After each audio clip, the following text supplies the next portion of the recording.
Welcome to Watch of the Week here on Caseback. This is a series of brief reviews and previews of recently introduced timepieces. It's not a commercial, so you will hear my unfiltered reaction, my unfiltered opinion, and our guest in this week is... I just love the brand Hamilton. Yes, it's mass production. Yes, it's part of the Swatch Group. Yes, it comes with a fair amount of marketing BS. But then you see something like the new Hamilton Intra-Matic Chronograph and you say, there you are. That's the next watch on the list. So let's go over the basics. Steel watch, 40mm case diameter, 49mm in length. Thickness is 14.6mm. Locked with 20 sapphire crystal and waterproof up to 100 meters. Inside is the Hamilton H51 chronograph movement, which is a modified ETA 7753, hand wound with a nice power reserve of 60 hours. Unfortunately, no exhibition case back. The watch comes in two versions, Panda Dial and reverse Panda Dial. The real Panda, by the way, has black eyes, just for your orientation. And it comes on a rather boring leather strap and on a wonderful mesh bracelet. And the Panda with the mesh here is my personal favorite. Mesh offers a very loud and special look. Elegant and perfect in various combinations between leather jacket and denim. But little warning, can look terrible with a suit, and after a while you need some change. And so I personally would buy this watch here on the mesh bracelet and pair it from time to time then with a nice leather strap. But you know what? I will not buy it. And why? Answer in a minute, but now let's speak about the wonderful layout and the color spectrum here. Very rich look together with the functionality. The dial layout is the layout of a classic 60s chronograph. Very functional with rather simple hands. Simple chronograph hand without any form of playful things on the tip. And you have the classic tachymeter scale, so that you can measure a distance with the chrono and then you can read on the scale how fast you are. So for example, if you sit in a 60s command module back from your turn to the moon, then you can measure easily the time you need, eyes on your altimeter, to fall a certain distance into the atmosphere of Earth. Click, click, you made, and then you read the speed on the scale and then you know if it's safe to release the parachute or not. Note the indices, please. Again, very classic form, which you find on many watches from many brands.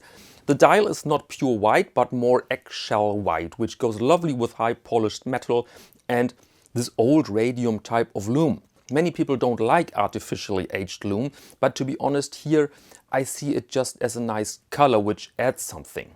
If you see modern Luminova at the watchmaker's shop, by the way, it comes in boxes with at least 2 or 3 colors. Different colors like blue and green, and so why not this beige? Not a problem if you ask me. On the contrary, gives it a safari vibe, which is pretty cool.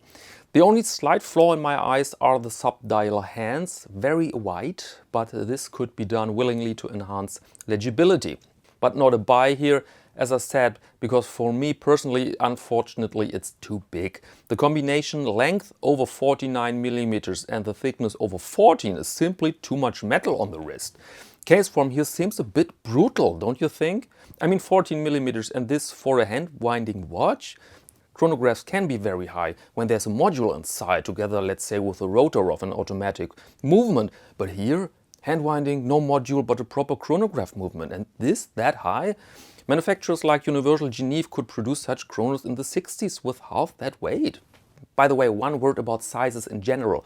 In the last weeks I saw frequently comments on my channel and on others regarding sizes. This old debate, what's too small, what's too big. Guys, don't make it overly complicated. Nobody tells you, man, only buy shoes size 10.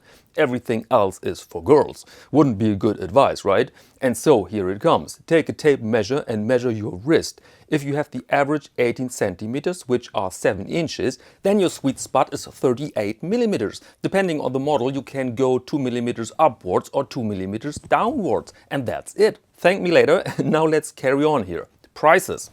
Vary a bit, depends on your model, but the Panda here on the mesh retails at 2,000 euros, which are roughly, considered the lack of VAT, 2,200 US dollars. Bit stiff, don't you think? A typical Swatch Group price. Not that high that they are suddenly in competition with Tudor, but higher than the actual worth of components and brand value.